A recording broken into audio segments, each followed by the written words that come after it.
एक सिरा मिला जिसको हम काट करते हैं।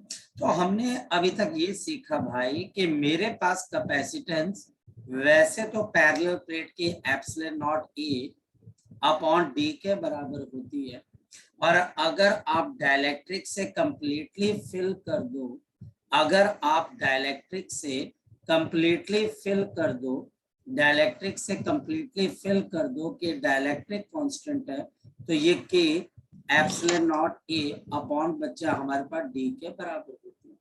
ये हमारे पास है, ये कैपेसिटेंस आ जाती है। और अगर मेरे पास ये जो डाइलेक्ट्रिक है, ये डाइलेक्ट्रिक अगर बहुत लिमिटेड स्पेस के अंदर मौजूद है, अगर ये डाइलेक्ट्रिक बहुत लिमिटेड स्पेस के अंदर मौजूद है, अगर ये डाइलेक्ट्रिक हर जगह पे नहीं है, एक लिमिटेड स्पेस में है, और ये डिस्टेंस मेरे पास प्लेट्स के बीच का डी है, और के मेरे पास डाइलेक्ट्रिक कांस्टेंट है, तो इस केस के अंदर हमारी capacitance epsilon naught a divided bye D minus of T plus of T upon T के बराबर, बिल्कुल बराबर। ये चीज हमने कल सीखी थी। अब आज हम यहाँ पर क्या सीखने वाले हैं, तो आज सबसे पहले जो एक नितिका ने डाउट पूछा, पहले हम उस डाउट को कवर करने की जरा कोशिश करते हैं। तो हमारे पास यहाँ पर जो डाउट है, वो डाउट आपके पास क्या है, बड़ा सिंपल सा डाउट है भाई। हमारे पास ये लड़की बोल रही है कि सर अगर मेरे पास यहाँ पर ये कैपेसिटर की पहली प्लेट है, ये हमारे पास कैपेसिटर की पहली प्लेट है, इसके साथ ये कैपेसिटर की दूसरी प्लेट है, ठीक है जी, ये हमारे पास कैपेसिटर की दूसरी प्लेट है, और इसके बीच में जो आपके पास वॉल्यूम है, जैसे वॉल्यूम के अंदर मेरे पास यहाँ पर क्या क्या मौजूद है। सबसे पहले मेरे पास यहाँ पर इस तरीके से आपके पास पहला एक आपके पास क्या आ गया, पहला मेरे पास स्लैब आ गया डाइलेक्ट्रिक, ये मेरे पास यहाँ पर दूसरा डाइलेक्ट्रिक स्लैब आ गया, ये मेरे पास यहाँ पर तीसरा डाइलेक्ट्रिक स्लैब आ गया, और ऐसे ही मेरे पास यहाँ पर फोर्थ डाइलेक्ट्रिक स्लैब आ गया। ठीक नितिका, आप ये पूछना चाह रहे हो, तो मेरे पास इन दोनों प्लेट्स के बीच का डिस्टेंस डी के बराबर, इन दोनों प्लेट्स के बीच का डिस्टेंस डी के बराबर है। ये थिकनेस T1 है, डाइलेक्ट्रिक कांस्टेंट K1, ये थिकनेस T2 है, डाइलेक्ट्रिक कांस्टेंट K2 है, ये थिकनेस T3 है, डाइलेक्ट्रिक कांस्टेंट आपके पास K3 है, और मेरे पास यहाँ पर मेरे पास थिकनेस आपके पास T4 है, और डाइलेक्ट्रिक कांस्टेंट भी मेरे पास K4, मतलब कि ऐसे बहुत सारे मीडियम मैंने डाल दिए, अब सिंगल मीडियम नहीं, अलग अलग मीडियम है। और ये मेरे पास कैपेसिटर की पॉजिटिवली चार्ज प्लेट है, ये मेरे पास कैपेसिटर की पॉजिटिवली चार्ज प्लेट है, और ये मेरे पास कैपेसिटर की नेगेटिवली चार्ज प्लेट है। और मुझे अब इसकी कैपेसिटेंस बतानी है कि आपके पास इसकी कैपेसिटेंस क्या होगी। तो हमारे पास इसकी कैपेसिटेंस कैसे आ जाएगी, बड़ी सिंपल सी बात है, मेरे पास यहाँ पर एप्सिलॉन नॉट इनटू ए, ये तो आएगा ही आएगा। नाउ डिनोमिनेटर, हमारे पास प्लेट्स के बीच का डिस्टेंस है डी माइनस ऑफ जितनी भी बच्चे हमारे पास यहाँ पर मीडियम की विड्थ, सभी मीडियम की थिकनेस आपस में हम ऐड कर देंगे। सो T1 plus T2 plus of T3 plus of T4, ये मेरे पास यहाँ पर क्या बन जाएगी, आपके पास पहली टर्म बन जाएगी।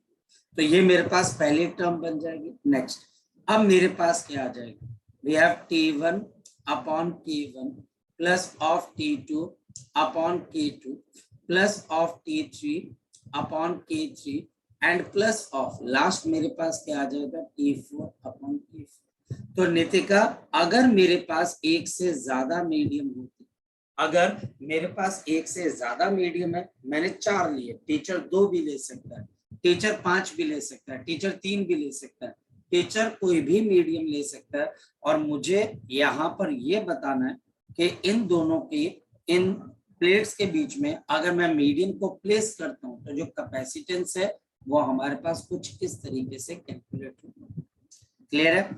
हमारे पास यहाँ पर आप इस कैपेसिटेंस को अब और कैसे लिख सकते हो, so this is epsilon naught a divided by मेरे पास d minus summation of T I, और i is equal to 1 to n। ये मेरे पास पहली टर्म आ गई, और मेरे पास दूसरी टर्म क्या आ गई, summation i is equal to 1 to n, और मेरे पास आ गया टी आई अपॉन के आई, और मेरे पास समेशन किसके बराबर आ गया, टी आई अपॉन बच्चे हमारे पास यहाँ पर के है। तो अब मेरे पास यहाँ पर कोई भी सिचुएशन हो, मैं बड़े आराम से उसकी कैपेसिटेंस निकाल सकता हूँ। कैसे नितिका, जरा मैं यहाँ पर एक क्वेश्चन लेके देख लेता हूँ। मेरे पास नितिका यहाँ पर क्वेश्चन क्या है, ये कैपेसिटर की प्लेट है, ये हमारे पास कैपेसिटर की दूसरी प्लेट है, इसके बीच में मैंने दो मीडियम के डाइलेक्ट्रिक स्लैब को रख दिया। ये जो मेरे पास अब मीडियम है, इस मीडियम के अंदर अब एक नहीं दो डाइलेक्ट्रिक स्लैब्स है। मेरे पास पहली डाइलेक्ट्रिक स्लैब जिसका डाइलेक्ट्रिक कांस्टेंट K1, दूसरी डाइलेक्ट्रिक स्लैब जिसका डाइलेक्ट्रिक कांस्टेंट आपके पास K2 है। इसकी थिकनेस मेरे पास T है और इसकी थिकनेस मेरे पास 2T है। मान लेते हैं बच्चे, क्या दिक्कत है। और जो मेरे पास कैपेसिटर है, उस कैपेसिटर की प्लेट्स के बीच का डिस्टेंस D है, यानी डाइलेक्ट्रिक मीडियम हमारे पास प्लेट्स के बीच का पूरा एरिया कवर नहीं कर रहा, या हमारे पास पूरा वॉल्यूम, पूरा स्पेस ऑक्यूपाई नहीं कर रहा। अब बताओ इसकी कैपेसिटेंस आप कैसे बताओगे। तो मेरे पास आ गया एप्सिलॉन नॉट ए, और नीचे बताओ बच्चा हमारे पास क्या आएगा, डी माइनस यहाँ पर टी प्लस ऑफ 2t, तो D minus of T plus of 2t, so D minus T plus 2t। तो पहले के लिए कितना आ जाएगा, t अपॉन K1, और दूसरे के लिए कितना आ जाएगा, 2t upon K2। So t divided by K1 and 2t divided by क्या आ जाएगा, K2। तो मेरे पास कैपेसिटेंस किसके बराबर है, एप्सिलॉन नॉट ए, और नीचे हमारे पास d minus of t plus of 2t, तो कितना आ जाएगा 3 प्लस ऑफ मेरे पास t upon K1 plus of 2t upon कितना आ जाएगा। तो इसको फर्दर सॉल्व करके Nitika I can find the capacitance of this capacitor. जी, हो गया आपका डाउट कंप्लीट बेटा? Yes, sir. हो गया, क्लियर है? किसी और बच्चे का कोई डाउट, किसी और सलोनी, आदित्य, कोई डाउट है बच्चा हमारे पास कलश, तो आप पूछ सकते हो इसके अंदर से। तमन्ना, मेघा, औशिन, सिमरत, जस्सी, अजय, परनीत, मुस्कान, या पलक बेटा, गौरव राय, आप स्तुति, यहाँ पर कोई भी बच्चा मुझसे डाउट पूछ सकता है। हर्ष जी, किसी भी बच्चे का कोई डाउट हो। सिमर आज एब्सेंट है, पूछूंगा मैं कि आज वो एब्सेंट हुआ है। जी बताओ, क्या अगर आपके पास कोई डाउट है यू कैन आस्क मी, कोई मुश्किल वाली बात। शाबाश, बोलो बच्चे, है किसी बच्चे का डाउट कि आगे चले, कहानी चले? अब चलते हैं आगे की। यानी कि अभी तक सिर्फ मैंने कैपेसिटेंस एंड हाँ, जो मैं रिकॉर्डेड लेक्चर भेज रहा हूँ बच्चे वो जरूर देखा करो। अब जैसे कल जो डाउट भेजा था मेगा ने, और वो डाउट जो बच्चा रिकॉर्डेड लेक्चर देखेगा उसको समझ में आ जाएगा, कि उसको पता लग जाएगा कि मैंने डाइलेक्ट्रिक स्ट्रेंथ क्या बताई थी, कि डाइलेक्ट्रिक स्ट्रेंथ क्या है, electric field, maximum electric field. तो इस वजह से रिकॉर्डेड लेक्चर जरूर देखना है। और मैं फिर आपको एम्फसाइज कर रहा हूं, कल मेगा ने जो क्वेश्चन भेजा था, वो क्वेश्चन मोस्ट इंपॉर्टेंट। आपके स्कूल का टीचर वो क्वेश्चन पक्का आपसे पूछे, ठीक है। मेगा एक काम आप कर सकते हो, ग्रुप के अंदर आप ये क्वेश्चन एक बार भेज दीजिएगा बच्चे, ठीक है, ताकि बाकी बच्चे, क्योंकि बच्चे तो बच्चे होते हैं, अगर मैं यहाँ से बोलूंगा मोस्ट इंपॉर्टेंट है, बच्चा बोलेगा अरे यार कोई बात नहीं, मोस्ट इंपॉर्टेंट इसलिए रहने देते हैं ना। और बच्चा बोलता है कि नहीं, अगर सर किसी चीज को बोलेंगे ये ज्यादा इंपॉर्टेंट नहीं है, इसको टारगेट करते हैं, शायद से ये सर को कम आता हो, मोस्ट इंपॉर्टेंट बोल रहे तो सर को यही क्वेश्चन आता है, सर को इसका सोल्यूशन पता है, तो ये तभी ये सर जो है क्वेश्चन बार बार कह रहे हैं। ऐसा नहीं है बेटा, मोस्ट इंपॉर्टेंट है क्योंकि उसकी लैंग्वेज टफ है, डाइलेक्ट्रिक स्ट्रेंथ इलेक्ट्रिक फील्ड होती है, बहुत कम बच्चों को पता है। ठीक, चले बच्चे आगे की तरफ देखें, बच्चे आगे की तरफ चलो। सो मेरे पास यहाँ पर ये डाउट भी कंप्लीट हो गया, और मेरा एक और जो तरीका था आपको समझाने का वो भी बच्चे मेरे पास कंप्लीट हो। मैं आज सबसे पहले आपको क्या सिखाऊं, मैं आज सबसे पहले आपको क्यों ना थोड़े से ग्राफ बता दूं, मैं क्यों ना आज आपको ये बताऊं कि ग्राफ से भी चीजें कैपेसिटेंस के बारे में समझ में आती। अब ध्यान से समझिए, मेरे पास यहाँ पर एक कैपेसिटर, मैं यहाँ पर आपको क्या करवा रहा हूँ, द ग्राफ कॉन्सेप्ट, बहुत इंपॉर्टेंट कॉन्सेप्ट है ये कॉन्सेप्ट। जो बच्चा कोटा जाता है ना उसको भी नहीं मिलते ये कॉन्सेप्ट, जो बच्चा कोटा भागता है ना वहां पर भी जो उनका सबसे बढ़िया बैच होता है उसमें पढ़ाए जाते हैं। नॉर्मल बच्चा इन कॉन्सेप्ट को कभी उनको पता ही नहीं होता, अच्छा ऐसा कॉन्सेप्ट भी है कोई। तो वो जो बहुत अच्छे बच्चे होते हैं उनको ये कॉन्सेप्ट सिखाए जाते हैं ना, पार्शियलिटी उनकी। लेकिन बच्चे बोलते नहीं हमने कोटा भागना है, हमने ये करना है ना। वहां पर जाकर पहले चेक किया जाता है, अच्छा तुम बुरे स्टूडेंट हो, तुम क्योंकि अच्छे स्टूडेंट नहीं हो तुम डी बैच में पढ़ोगे, तुम अच्छे स्टूडेंट हो तुम ए बैच में पढ़ोगे। भाई साहब उल्टा नहीं होना चाहिए कि जो बुरे स्टूडेंट है, बुरा स्टूडेंट तो खैर कोई नहीं होता है, वीक स्टूडेंट होता है, तुम वीक स्टूडेंट हो तो तुमको तो अच्छे टीचर लगाने चाहिए, क्योंकि अच्छा स्टूडेंट तो वैसे भी अच्छा कर ही लेगा ना बच्चे। लेकिन वहां पे उल्टा होता है, वहां पर पहले जो वीक स्टूडेंट होता है उस वीक स्टूडेंट को नॉर्मल टीचर लगवा दिया जाता है, अरे वीक, और जो अच्छा स्टूडेंट होता है उसको अच्छे टीचर लगवाए जाते हैं। तो पार्शियलिटी तो है, और बच्चा ये समझते समझते बच्चों को 2 साल लग जाते हैं। तो ग्राफिकल कॉन्सेप्ट सब अच्छे, मैं तुम सबको अच्छा मान के चल रहा हूँ, और मैं बोल रहा हूँ ये कॉन्सेप्ट मैं आपको तभी प्रोवाइड करूँ। मेरे पास एक कैपेसिटर के 2 सिचुएशन, सेम कैपेसिटर, एक में मेरे पास कैपेसिटर के बीच की जो प्लेट है उसमें एयर फिल, और मेरे पास यहाँ पर जो दूसरा, जो मेरे पास यहाँ पर दूसरा कैपेसिटर है उसके बीच में मैंने क्या डाल दिया, डाइलेक्ट्रिक डाल दिया, जिसका डाइलेक्ट्रिक कांस्टेंट K है, और ये कंप्लीटली फिल्ड, ये हमारे पास यहाँ पर कंप्लीटली फिल्ड है। तो मेरे पास यहाँ पर ये आगे वाई एक्सेस और ये आगे आपके पास एक्स एक्सेस। मेरे पास वाई एक्सेस पे क्या है बच्चे, आपके पास वाई एक्सेस के ऊपर मेरे पास यहाँ पर आ गया सिंपल बच्चा, अगर आप बोले क्योंकि मेरे पास Q, आपके पास Q इज इक्वल टू क्या होता है CB, तो Q upon V is equal to capacitance. तो यहाँ पर मेरे पास आ गया चार्ज, ये बच्चा आ गया चार्ज, और ये मेरे पास यहाँ पर क्या आ गई बच्चे, वोल्टेज। अब ध्यान से समझिए, मेरे पास यहाँ पर इसको लेके मैं 2 ग्राफ बनाऊंगा, graph number 1 and graph number 2।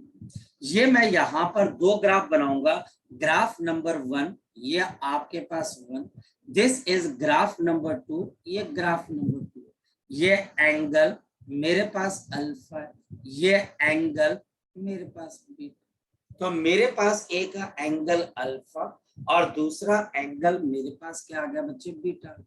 तो एक एंगल मेरे पास अल्फा और दूसरा एंगल मेरे पास बीटा। याद रखना बच्चे, हमारे पास ये कैपेसिटेंस C है और ये कैपेसिटेंस KC के बराबर। फोकस करना, हमारे पास जो ऊपर वाली लाइन है जिसका एंगल बड़ा है इसकी कैपेसिटेंस KC के बराबर है, और नीचे वाले की कैपेसिटेंस C के बराबर।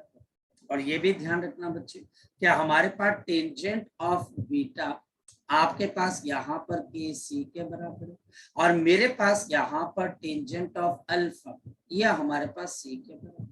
तो ये हमारे पास पहली इक्वेशन, और ये मेरे पास यहाँ पर क्या आ गई बच्चे, दूसरी इक्वेशन।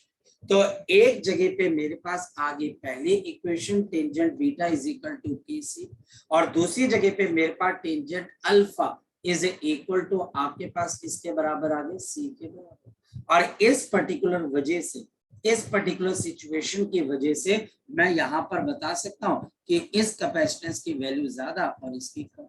और फिर लास्ट वन, मेरे पास डाइलेक्ट्रिक कांस्टेंट कैसे बताओगे आप इस सिचुएशन में, मेरे पास यहाँ पे डाइलेक्ट्रिक कांस्टेंट किसके बराबर आ जाएगा, tangent of beta upon tangent of alpha.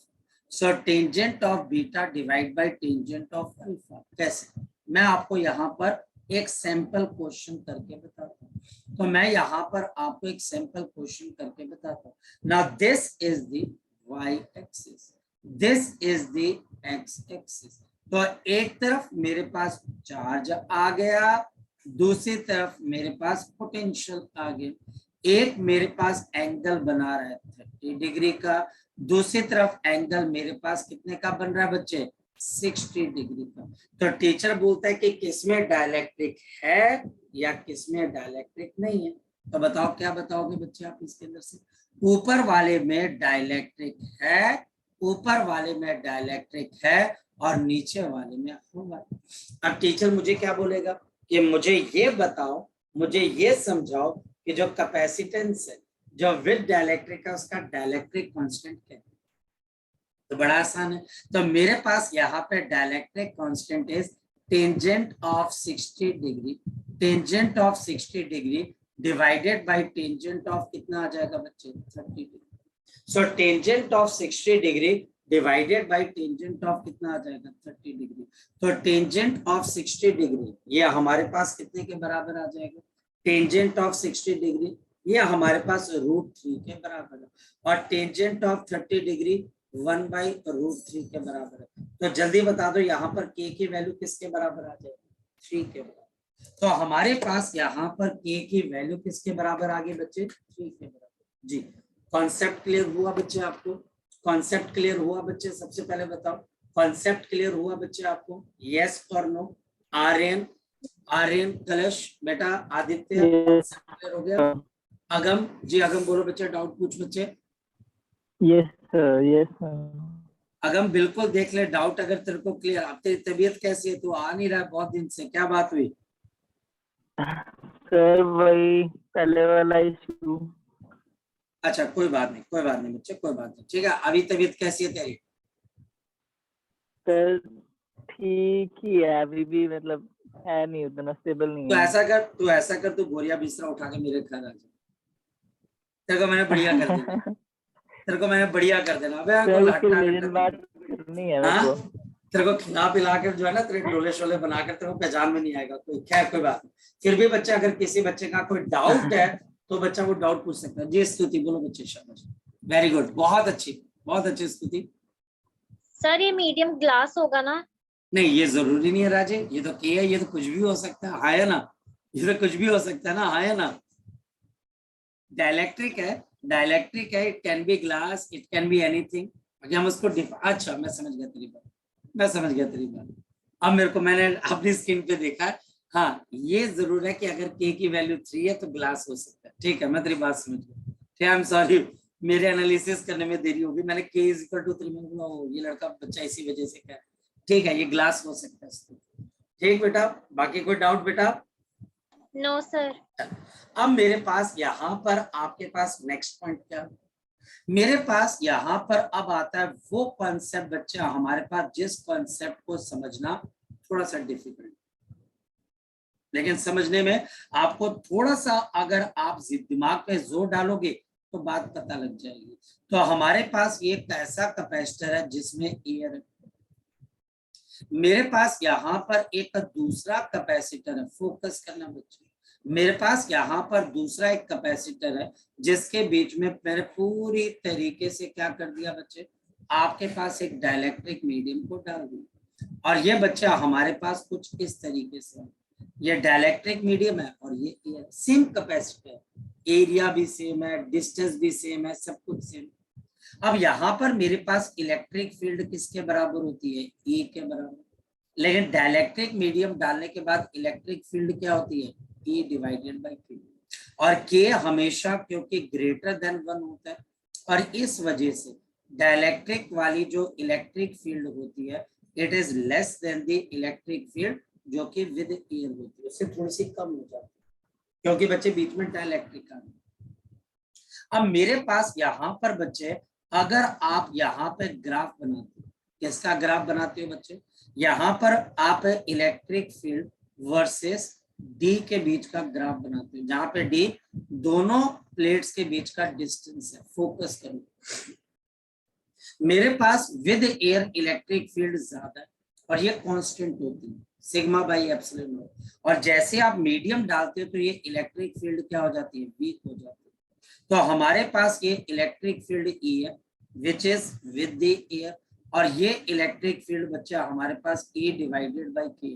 जो कि हमारे पास विद क्या बच्चे आपके पास dielectric medium, this is with the dielectric medium, यह हमारे पास डाइलेक्ट्रिक मीडियम के साथ, ये हमारे पास डाइलेक्ट्रिक मीडियम के साथ, मेरी बात को आप समझ पा रहे।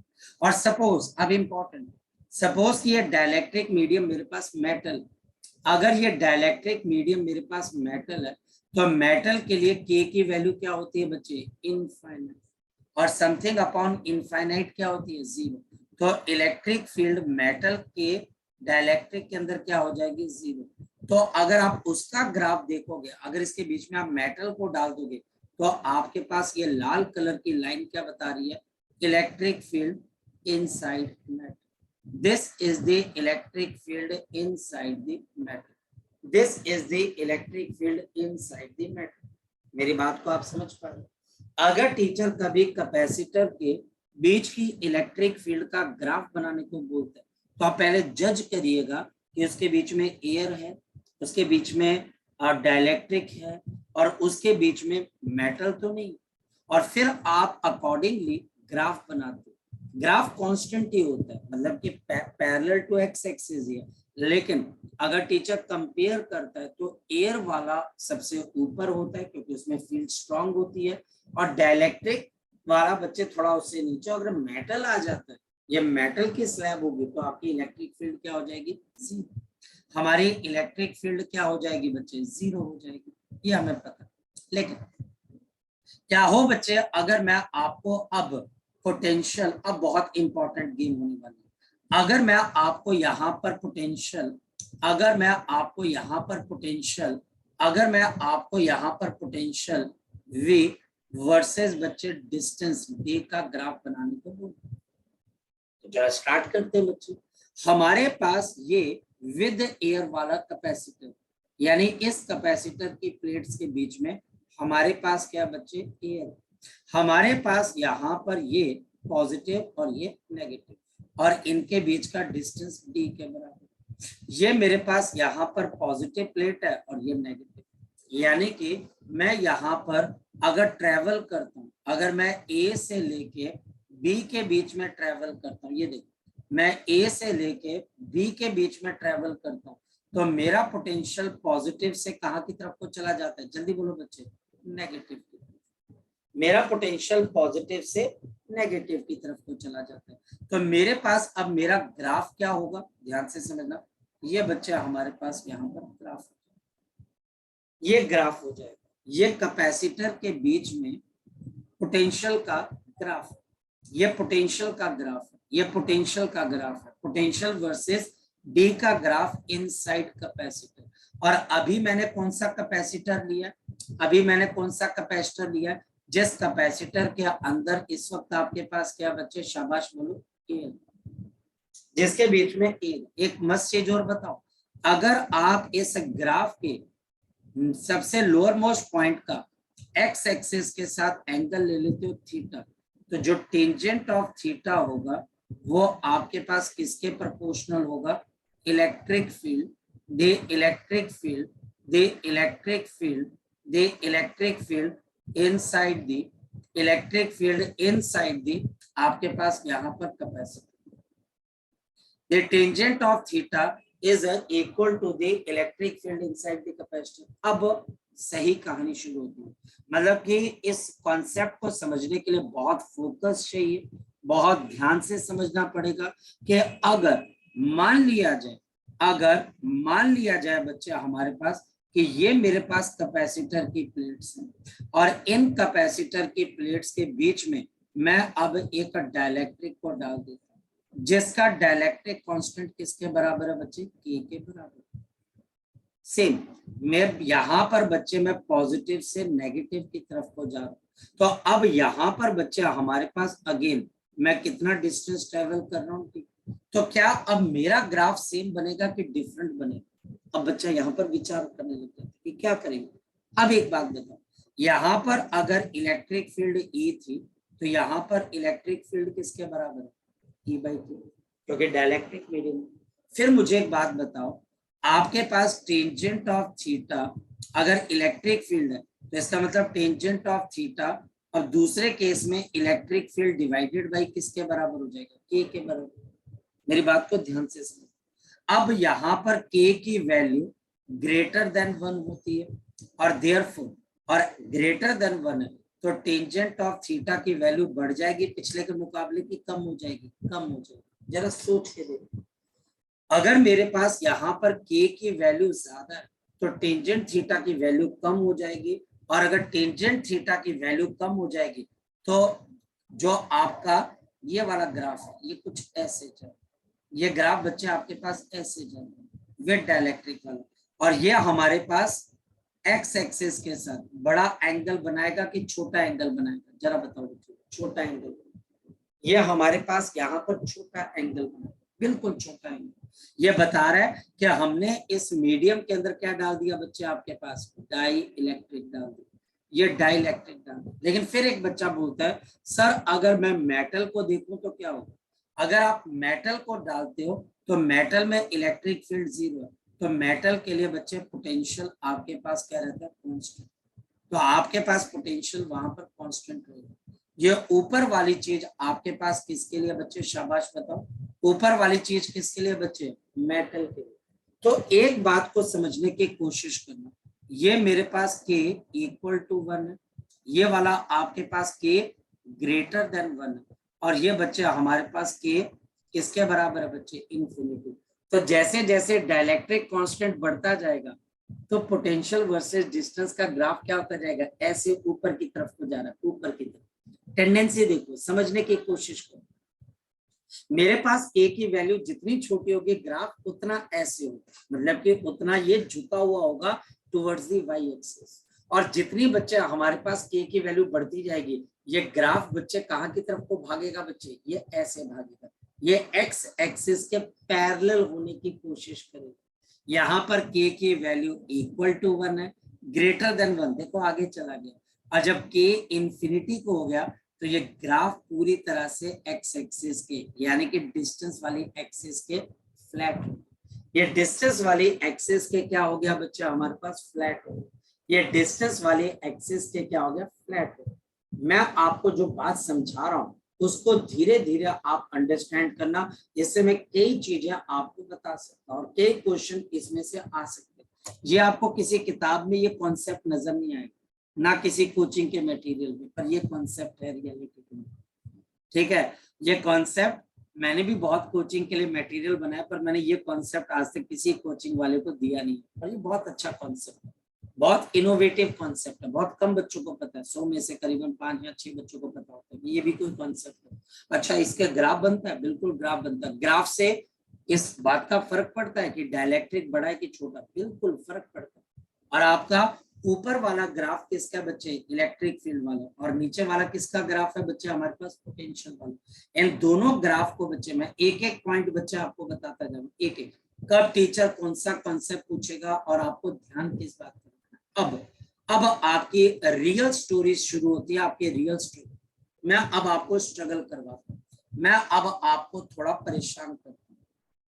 ये मेरे पास कैपेसिटर की 2 प्लेट्स है, और इन कैपेसिटर की 2 प्लेट्स के अंदर देखो अब क्या किया गया, समझने की कोशिश करो। मेरे पास यहाँ पर इस तरीके से आपके पास क्या आ गया, ये पहला डाइलेक्ट्रिक मटेरियल है, फोकस करना बच्चे, फोकस।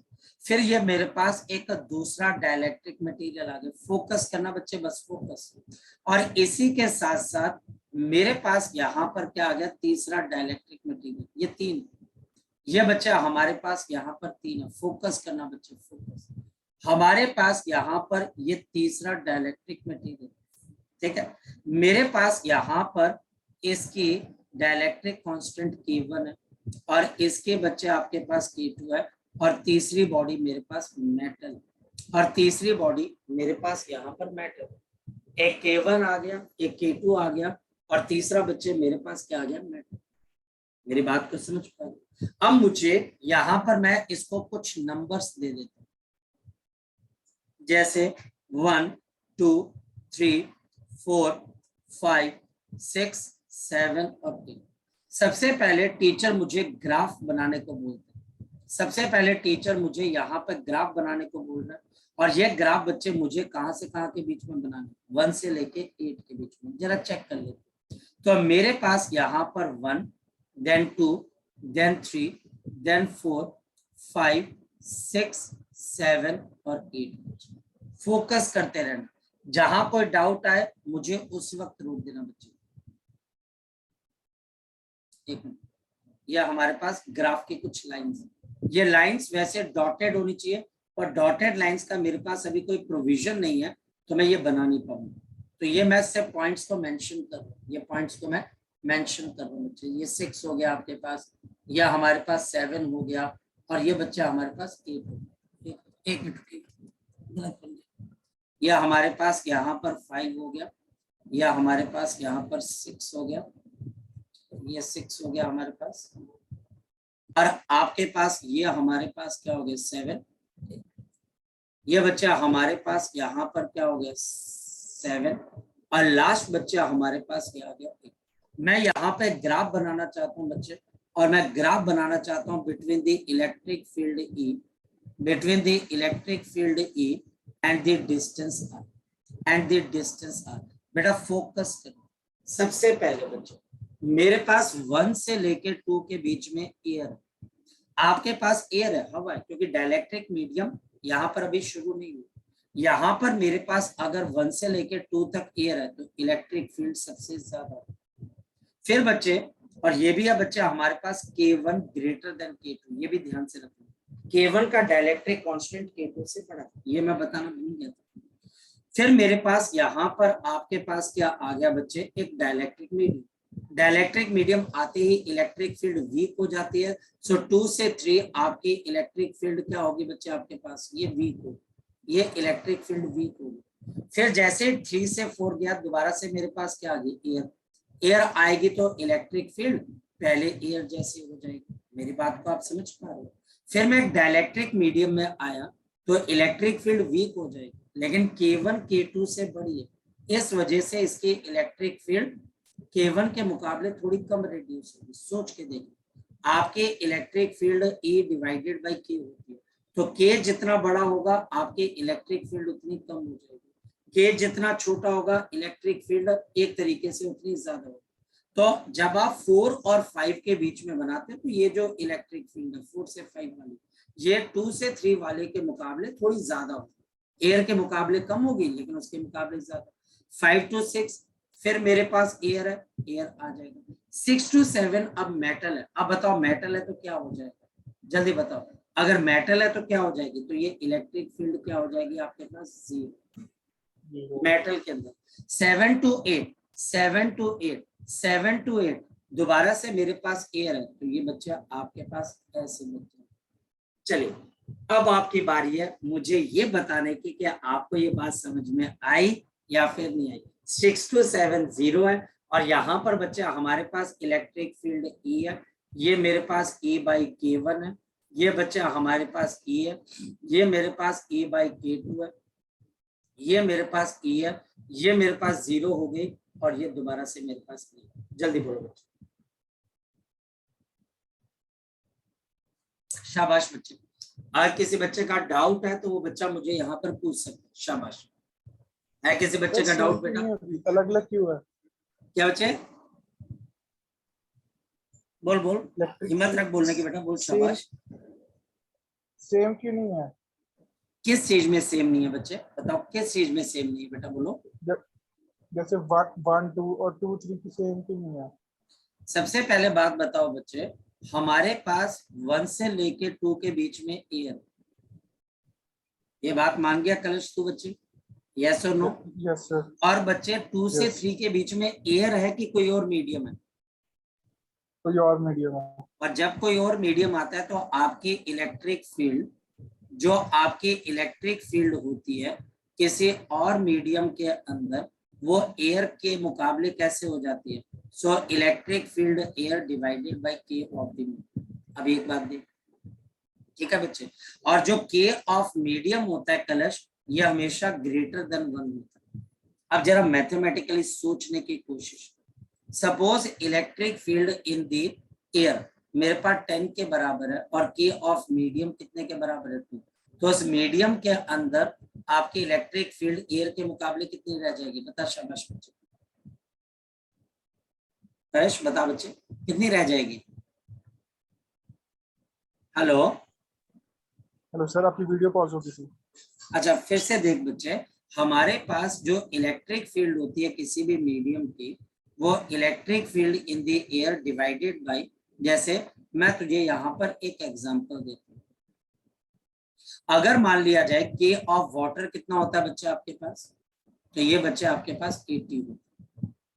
ठीक है बेटा कलश, ठीक है ये वाली चीज, यस और no? Yes sir, yes sir. अगर मान लिया जाए कि किसी जगह पे मेरे पास इलेक्ट्रिक फील्ड, ये इलेक्ट्रिक फील्ड एयर में है और ये इलेक्ट्रिक फील्ड एयर में है करीबन 1600 न्यूटन पर कूलम।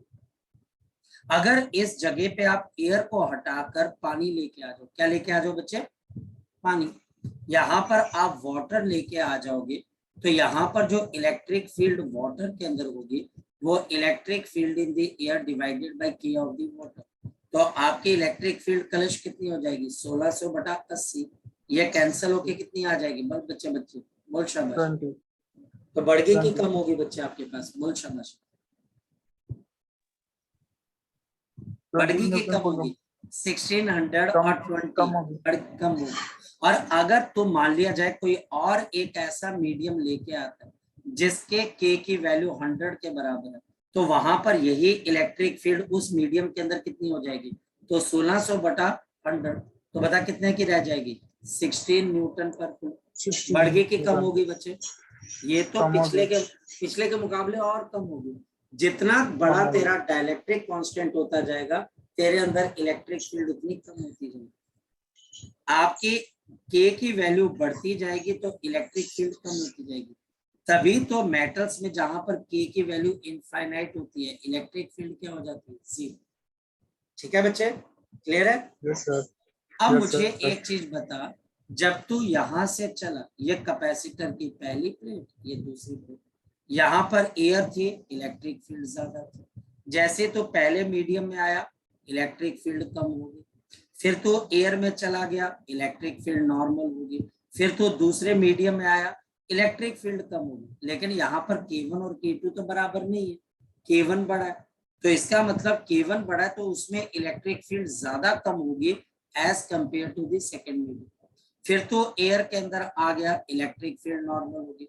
तो जैसे ही मेटल के अंदर गया, तो मेटल का तो के इनफाइनाइट हो जाता है, तो के अगर बच्चा हमारे पास इनफाइनाइट है तो हमारे पास इलेक्ट्रिक फील्ड यहाँ पर क्या हो जाएगी? जीरो। तो ये ले बच्चे जीरो होगी, इतनी कम हो जाएगी। जितना डाइलेक्ट्रिक कांस्टेंट बढ़ता जाएगा, इलेक्ट्रिक फील्ड उतनी नीचे आती जाएगी। तो नीचे आ रही है आपके पास ये वाली इलेक्ट्रिक फील्ड, इस इलेक्ट्रिक फील्ड से नीचे क्यों? लॉजिक क्या कलश? क्योंकि K1 K2 से बड़ा है तो ये नीचे। अगर K2 बड़ा होता तो ये वाला ग्राफ नीचे होता और K1 वाला बड़ा होता, और फिर तू दोबारा लास्ट में कहां पर आ गया? एयर में, तो तेरी इलेक्ट्रिक फील्ड नॉर्मल आपके पास की। ठीक है कलश? ठीक है बेटा? Yes yes. कोई और बच्चा भी डाउट पूछ सकता है? कोई और बच्चा? नितिका क्लियर है बच्चे वाली चीज? Yes sir. स्तुति बेटा आपको क्लियर है? सर डाउट है। हाँ बोल बच्चे। मेघा तू भी पूछ बच्चे, अगर कोई पूछना तो। हाँ बेटा बोल। सर इस केस में वी और डिस्टेंस का ग्राफ कैसे बनेगा? देख बड़ी चलाक लड़की है, तो बहुत चलाक लड़की है, बहुत चलाक लड़की है। ठीक है, क्यों चलाक है? क्योंकि वो मैं बनाने वाला था इसलिए नहीं मैं बना देता हूँ राजे, मैं बना देता हूँ, तो टेंशन मत ले, मैं बना देता हूँ। तो इधर तेरे को मैं बोला बड़ी चलाक लड़की है तो पकड़ लेती है एकदम से। अब ये बच के कहा जाएगा, ऐसा ना हो कि ये भूल जाए। मैं इसको याद दिलाती हूँ। ठीक है, वो हो जाएगा, वो डाउट नहीं है, वो आगे का टॉपिक है बच्चे। ठीक है, हो जाएगा। ठीक, हाँ मेघा बाकी क्लियर हो गया स्तुति तुझे? Yes sir. अच्छा मेघा तेरे को क्लियर है? नीतिका बच्चे फिर से देख लो बच्चे एक बार। परनीत बच्चे, मुस्कान, तमन्ना, सिमरत, औशीन, यहाँ पर पलक बेटा, यहाँ पर तो इतनी सारी जो है ना वो क्या बोलते हैं वो कंजके बैठी हुई हैं, जिसको बोलते दुर्गा का रूप बैठी हुई है कि यहाँ पर तो पूछना बनता है भाई कि अगर कुछ पूछना है तो पूछ लो, गुस्सा मत करना, लेकिन पूछ लो। हाँ किसी बच्चे ने कुछ पूछना है या ना? बाद में ऐसा ना हो कि दुर्गा का रूप धर के आया है, भाई तूने बताया नहीं यहाँ पर मुझे, है ना। कोई डाउट है तो पूछ लो बच्चे। चलो मैं अब आगे की तरफ चलता हूँ। अब ये जो हमारे पास यहाँ पर नेक्स्ट पॉइंट है, स्तुति ने जो है बोला कि ये बंदा बच के जाएगा कहाँ पर, इसको मैं जरा देखती हूँ। इसने V और D का तो ग्राफ बनाया नहीं। अब बेटा थोड़ा ध्यान देना पड़ेगा, क्योंकि स्तुति हम पंगा तो छेड़ लेते हैं बच्चे, लेकिन वो पंगा बच्चे कंप्लीट करना बहुत मुश्किल हो जाता है। अब पंगा ले रहे हैं बच्चे, देख लो बेटा, पंगा ले रहे हैं। 1, आपके पास यहाँ पर 2, फिर बच्चे हमारे पास 3, फिर बच्चे 4, ये बच्चे 5, ये हमारे पास 6, ये हमारे पास 7 और लास्ट बच्चे हमारे पास आ गया 8। पंगा ले रहे हैं और खतरनाक वाला पंगा ले रहे हैं बच्चे। अभी हम देखना, ये 2 पे आ गया, ये बच्चा हमारे पास यहाँ पर 3 पे आ गया, ये बच्चा हमारे पास 4 पे आ गया, ये बच्चा हमारे पास 5 पे आ गया, ये हमारे पास 6 पे आ गया, ये हमारे पास 7 पे आ गया और ये बच्चा हमारे पास 8 पे आ गया। अब ध्यान से सुनो, ये मैं ग्राफ बनाने वाला हूँ बिटवीन द पोटेंशियल V, जो पोटेंशियल V है बच्चे हमारे पास, और साथ ही साथ बच्चे डिस्टेंस D के बीच में या डिस्टेंस R के बीच में from the one plate to the N. सबसे पहले चीजों को अंडरस्टैंड करने के लिए मैं कुछ चीजें कर लेता हूँ। मैं क्या कर लेता हूँ, ध्यान से सुनिए। मैं यहाँ पर कुछ मार्किंग बना लेता हूँ, जैसे 1 से लेके 2 तक आपके पास एयर है, फिर मेरे पास यहाँ पर K1 है, और ये बच्चे फिर दोबारा से मेरे पास एयर है, फिर मेरे पास K2 है, फिर मेरे पास एयर है, फिर मेरे पास मेटल है और फिर मेरे पास एयर। क्लियर होगी बात।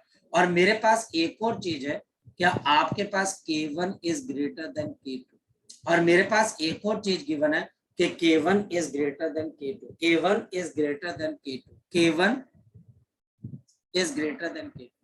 फोकस करना बच्चे, हमेशा याद रखना बच्चे, कैपेसिटर के प्लेट्स में जब आप V और D का ग्राफ बनाओगे तो इस ग्राफ की जो स्लोप होगी बच्चे हमारे पास, इस ग्राफ की जो स्लोप होगी टेंजेंट थीटा, वो इलेक्ट्रिक फील्ड के बारे में बताएगी। यह बच्चा हमको इलेक्ट्रिक फील्ड के बारे में बताएगी। इसका मतलब क्या बच्चे, जब मैं एयर के अंदर चल रहा हूं तो आपकी इलेक्ट्रिक फील्ड सबसे ज्यादा, तो इसका एंगल भी सबसे ज्यादा होगा।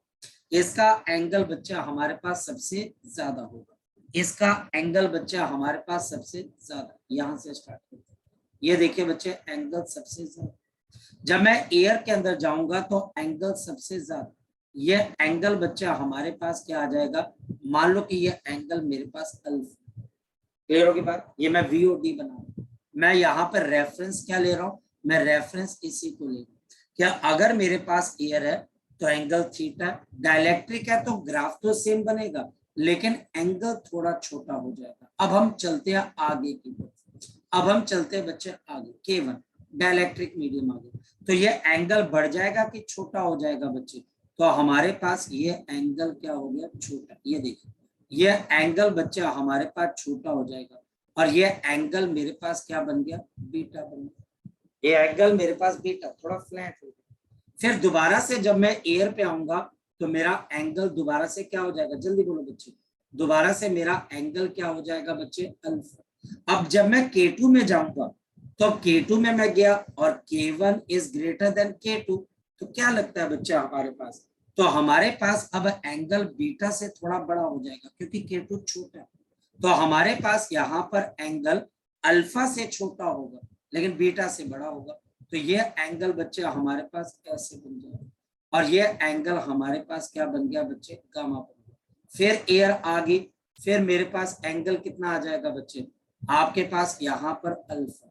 फिर मेटल आ गया, मेटल में इलेक्ट्रिक फील्ड 0 होती है तो ये ग्राफ ऐसे पोटेंशियल कांस्टेंट हो जाएगा, और फिर दोबारा से एयर आ जाएगी तो ये ग्राफ दोबारा से यहाँ पर नीचे चला जाएगा और ये एंगल अल्फा, ये एंगल मेरे पास अल्फा आ जाएगा। तो स्तुति तूने आसान क्वेश्चन नहीं पूछा। मैं हंसा क्यों था, कई बार बच्चे कहते सर आप हंसे क्यों, क्योंकि कई बार कहते हैं ना कि बच्चे की जुबान पे सरस्वती, मतलब कि बच्चे को पता होता है कि क्वेश्चन मुश्किल होने का, ये क्वेश्चन ऐसे क्यों। मेटल के केस में फ्लैट क्यों है, क्योंकि यहाँ पर K की वैल्यू इनफाइनाइट है। याद रखना हमारे पास tangent of theta is inversely proportional to K, आपके पास के जितना बड़ा होगा आपका टेंजेंट ऑफ थीटा इस पर्टिकुलर ग्राफ में उतना छोटा होगा। पढ़ने के लिए बहुत कुछ है बच्चे। अब बच्चा बोलता है याद नहीं रहता है सर, मैं कैसे कर पाऊंगा। बच्चे को सबसे बड़ी प्रॉब्लम होती है कि मैं याद कैसे कर पाऊंगा। बेटा आप में से अगर कोई बच्चा इंजीनियरिंग करेगा या मेडिकल करेगा बच्चे, तो तब आप उन बच्चों से पूछना कि आप इतनी मोटी मोटी बुक्स कैसे याद कर पाते। यहाँ पर मेरे पास alpha is greater than gamma and gamma is greater than beta. हमारे पास जितना बड़ा डायलेक्ट्रिक कांस्टेंट होगा आपके पास एंगल उतना छोटा होगा। और डायलेक्ट्रिक कांस्टेंट अगर इनफाइनाइट है तो एंगल क्योंकि देखो के की वैल्यू अगर इन्फिनिटी है तो समथिंग अपॉन इन्फिनिटी क्या होता है, 0, तो एंगल 0 डिग्री हो जाएगा। और इस बात का भी ध्यान रखना है कि अगर मैं एयर को पढ़ रहा हूं तो एयर जहां जहां पर भी एयर आया वहां पर एंगल आपके पास क्या बन गया, शाबाश बताओ बच्चे, अल्फा। वहां पर एंगल मेरे पास क्या बन गया, अल्फा। अब बताओ इस ग्राफ के अंदर अगर किसी बच्चे को कोई डिफिकल्टी है तो वो बच्चा मुझे यहाँ पर ग्राफ पूछ सकता है। शाबाश जी। अगर इस ग्राफ में किसी बच्चे को कोई डिफिकल्टी है, स्तुति, सलोनी, नितिका, मेघा, तो आप मुझसे अगम पूछ सकते हो। शाबाश, वेरी गुड। है कोई किसी किस्म की difficulty? No sir. No sir. चलिए, सो अभी के लिए बच्चा हम इतना ही करते हैं, बाकी चीजें बच्चा अब हम नेक्स्ट टाइम डिस्कस करते हैं, इसको रिपीट कर लीजिए। चलिए बाय।